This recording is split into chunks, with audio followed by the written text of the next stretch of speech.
ಇನ್ನು ಮುಂದೆ ನಿಮ್ಮ ನೆಚ್ಚಿನ ಧಾರಾವಾಹಿಗಳ ಫುಲ್ ಎಪಿಸೋಡ್ಗಳು ಸನ್ ನೆಕ್ಸ್ಟ್ ಆಪ್ನಲ್ಲಿ ಮಾತ್ರ.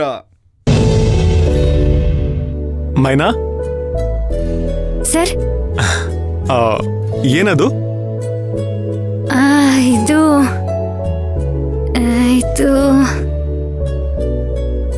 ಮೈನಾ ಏನಾದ್ರೂ ನನಗೆ ಲವ್ ಲೆಟರ್ ಬರ್ತಿರ್ಬೋದಾ?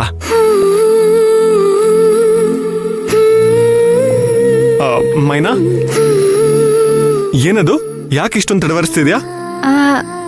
ಅದು ಸರ್, ಇದು ಲೆಟ್ರು. ಲೆಟರ್ ಅಂತ ಗೊತ್ತು. ಆಫೀಸಿಗೆ ಸಂಬಂಧಪಟ್ಟಿದ್ದ? ಇಲ್ಲ ಸರ್, ನನಗೆ ಸಂಬಂಧಪಟ್ಟಿದ್ದು. ಹಾಗಾದ್ರೆ ಖಂಡಿತ ಇದು ಲವ್ ಲೆಟ್ರೇ ಇರಬಹುದು. ಇರ್ಲಿ, ಜಾಸ್ತಿ ಒತ್ತಾಯ ಮಾಡಿದ್ರೆ ನರ್ವಸ್ ಆಗ್ಬಿಡ್ತಾಳೆ. ಅವಳೇ ಕೊಡ್ಲಿ, ನಾನು ಕೇಳೋದು ಬೇಡ. ಏನ್ ಮೈನಾ ನೀನು? ನಾನು ನನ್ನ ಫ್ರೆಂಡ್ ಜೊತೆ ಮೈನಾ ಡೇರ್ ಡೆವಿಲ್, ಅವಳು ತುಂಬಾ ಧೈರ್ಯವಂತೆ ಅಂತೆಲ್ಲ ಹೊಗಳ್ತಿದ್ದೆ. ನೀನ್ ನೋಡಿದ್ರೆ ಲೆಟರ್ ವಿಷಯಕ್ಕೆ ಇಷ್ಟೆಲ್ಲ ತಡವಡಿಸ್ತಿದ್ಯಲ್ಲ. ನೋಡು ಮೈನಾ, ನಮಗೆ ಯಾವುದಕ್ಕೆ ಸ್ವಾತಂತ್ರ್ಯ ಇರುತ್ತೋ ಇಲ್ವೋ ನಮಗೆ ಗೊತ್ತಿಲ್ಲ, ಆದ್ರೆ ಮಾತಾಡೋದಕ್ಕೆ ಮಾತ್ರ ಎಲ್ಲೇ ಹೋದ್ರು ಯಾರ ಮುಂದೆನೇ ಆದ್ರೂ ಸ್ವಾತಂತ್ರ್ಯ ಇದ್ದೇ ಇರುತ್ತೆ. ಅದನ್ನ ನಾವು ಕಳ್ಕೋಬಾರ್ದು.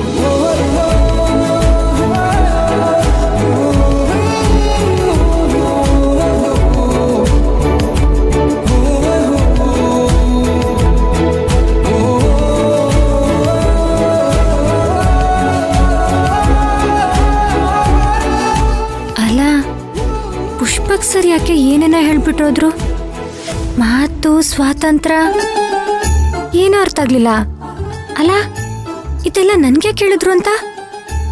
ಸ್ವಾತಂತ್ರ್ಯ ಸಿಕ್ಕಿದ್ದು 1947 ಅಲ್ವಾ? ತುಂಬಾ ವರ್ಷ ಆಗೈತೆ. ಇವಾಗ ಕೇಳಿದ್ರು.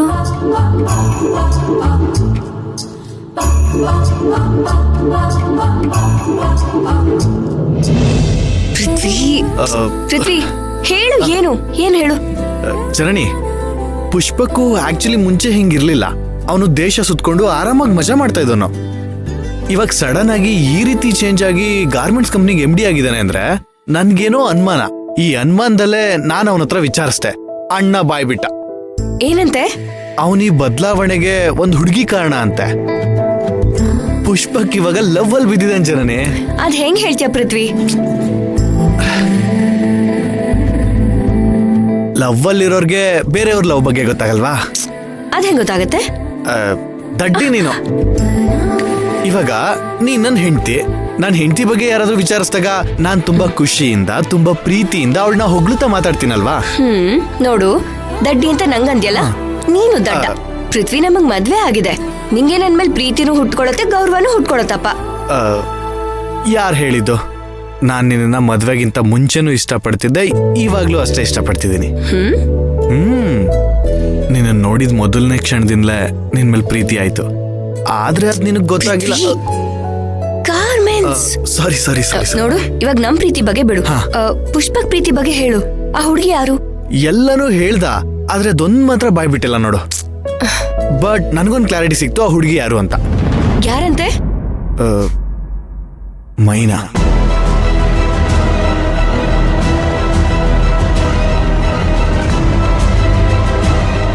ಮೈನಾನಾ?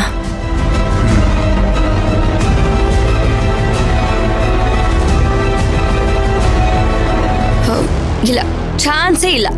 ಜನನಿ, ದೇರ್ ಇಸ್ ಅ ಚಾನ್ಸ್. ಹೇಗ್ ಹೇಳ್ತೀಯ ಪೃಥ್ವಿ? ಜನನಿ, ನೀನ್ ಪುಷ್ಪಕ್ನ ಅಬ್ಸರ್ವ್ ಮಾಡಿದ್ಯಾ? ಮೈನನ್ನ ಎಷ್ಟು ಹೊಗಳುತ್ತಿದ್ದ ಅಂತ.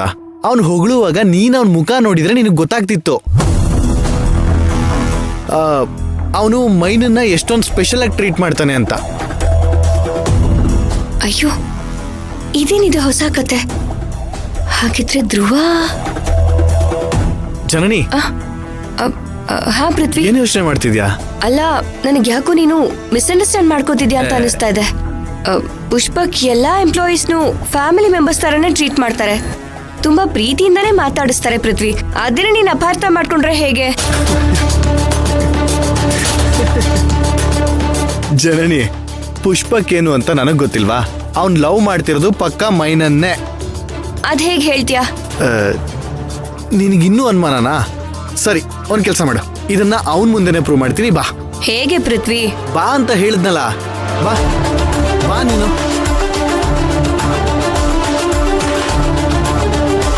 ಪುಷ್ಪಕ್ಕೂ ಮೈನಾನ್ ಪ್ರೀತಿಸ್ತಿದ್ರೆ ಮೈನಾ ಧ್ರುವನ್ ಲೆಟರ್ನ ಯಾಕೆ ಅಷ್ಟೊಂದು ಇಂಟ್ರೆಸ್ಟ್ ಇಂದ ಓದಿದ್ಲು? ಏನ್ ನಡೀತಾ ಇದೆ ಇಲ್ಲಿ? ಸರಿ, ನೋಡೋಣ.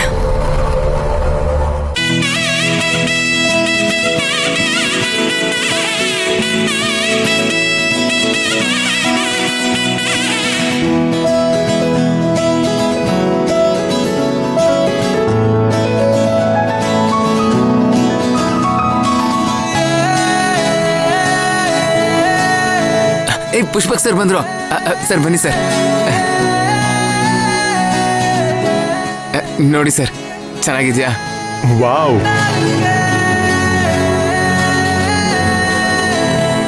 ತುಂಬಾ ಚೆನ್ನಾಗಿ ಜೋಡಿಸಿದ್ದೀರಾ.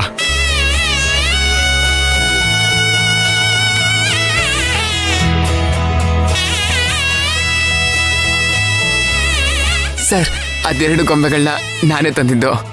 ಆದಷ್ಟು ಬೇಗ ನನಗೆ ಮದುವೆ ಆಗ್ಲಿ ಅಂತ ಸರ್. ಆಗ್ಲಿ ಆಗ್ಲಿ, ಒಳ್ಳೇದಾಗತ್ತೆ ಎಲ್ಲ. ಮೈನಾ ಬಾ.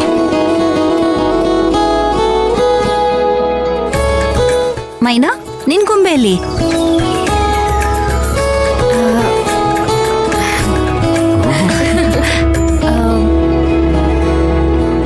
ಇದು ನಮ್ಮಕ್ಕ, ಇದು ನಮ್ ಭಾವ. ಅಕ್ಕನ್ಗೆ ಬೇಗ ಮದ್ವೆ ಆಗ್ಲಿ ಅಂತ ಹರ್ಸ್ಕೊಂಡು ನನ್ ಗೊಂಬೆನೂ ಇಡ್ತಿದ್ದೀನಿ. ತುಂಬಾ ಚೆನ್ನಾಗಿದೆ ಮೈನಾ. ಖಂಡಿತ ನಿನ್ನ ಆಸೆ ಈಡೇರತ್ತೆ, ನೀನೇನು ಯೋಚನೆ ಮಾಡ್ಬೇಡ. ಹ್ಞೂ ಅಮ್ಮಯ್ಯನ, ನಿನ್ ಆಸೆ ಲಗುನ ನೆರವೇರ್ಲಿ. ನಾನು ಆ ಕಡ್ಪಟ್ಟಿ ಬಸವನ ಹತ್ರ ಕೇಳ್ಕೊಂತೀನಿ. ಹಾ, ನೀನೊಬ್ಳೆ ಅಲ್ಲ ಮೈನಾ, ನಮ್ ಸ್ಟಾಫ್ ಎಲ್ಲ ಸೇರಿ ನಿನಗೋಸ್ಕರ ಒಳ್ಳೇದಾಗ್ಲಿ ಅಂತ ಬೇಡ್ಕೋತೀವಿ. ತುಂಬಾ ಥ್ಯಾಂಕ್ಸ್ ಆನಂದಣ್ಣ, ನಿಮ್ಮಿಬ್ಬರಿಗೂ ತುಂಬಾ ಥ್ಯಾಂಕ್ಸ್. ಬರೀ ಸ್ಟಾಫ್ಸ್ ಮಾತ್ರ ಅಲ್ಲ ಮೈನಾ, ನಾನು ಬೇಡ್ಕೋತೀನಿ. ಪುಷ್ಪಕ್ ಸರ್, ತುಂಬಾ ಥ್ಯಾಂಕ್ಸ್. ಆನಂದ, ಈ ಸಂದರ್ಭದಲ್ಲಿ ಧ್ರುವ ಇಲ್ವಲ್ಲ, ಅವನಿಗೋಸ್ಕರ ಒಂದ್ ಬೊಂಬೆ ತಂದಿದ್ಯಾ? ಸರಳಕ್ಕ, ಈ ಸಂದರ್ಭದಲ್ಲಿ ನನ್ ಧ್ರುವನ್ ನೆನ್ಸ್ಕೊಂಡಿದ್ಯಲ್ಲ, ನೀನ್ ಸರಳಕ್ಕ ಗ್ರೇಟು. ಒಂದೇ ಒಂದ್ ನಿಮಿಷ ಸರಳಕ್ಕ, ಗೊಂಬೆ ತಂದ್ಬಿಡ್ತೀನಿ. ಟಂಟಡಾನ್, ನಾನ್ ನನ್ ಫ್ರೆಂಡ್ ಗೊಂಬೆ ತರ್ದ ಇರ್ತೀನಾ? ಹೇ, ಇದನ್ನೆಲ್ಲಿಂದ ತಂದೆ? ಅವಾಗ್ಲೇ ನಾನ್ ಪುಷ್ಪಕ್ ಸರ್ನ ಕರೆಯಕ್ ಹೋಗಿದ್ನಾ, ಅಲ್ಲಿ ಗೊಂಬೆ ಇತ್ತು. ಇದು ನೋಡ್ತಾ ಇದ್ರೆ ಸೇಮ್ ನಮ್ ಧ್ರುವನ್ ತರನೇ ಇದ್ದ. ಅದಕ್ಕೆ ಅಲ್ಲಿಂದ ಎಗರಿಸ್ಕೊಂಡ್ಬಿಟ್ಟೆ ಗೊಂಬೆನ. ಮನೆ ಈ ಕಡೆ ಬಾ. ನೀನು ಧ್ರುವ ಬೆಸ್ಟ್ ಫ್ರೆಂಡ್ಸ್ ಅಲ್ವಾ, ಅದಕ್ಕೆ ಗೊಂಬೆನ ನಿನ್ ಗೊಂಬೆ ಪಕ್ಕ ಇಡ್ತಾ ಇದ್ದೀನಿ. ಪುಷ್ಪಕ್ ಸರ್, ನಿಮ್ ಗೊಂಬೆ ತಂದಿಲ್ವಾ?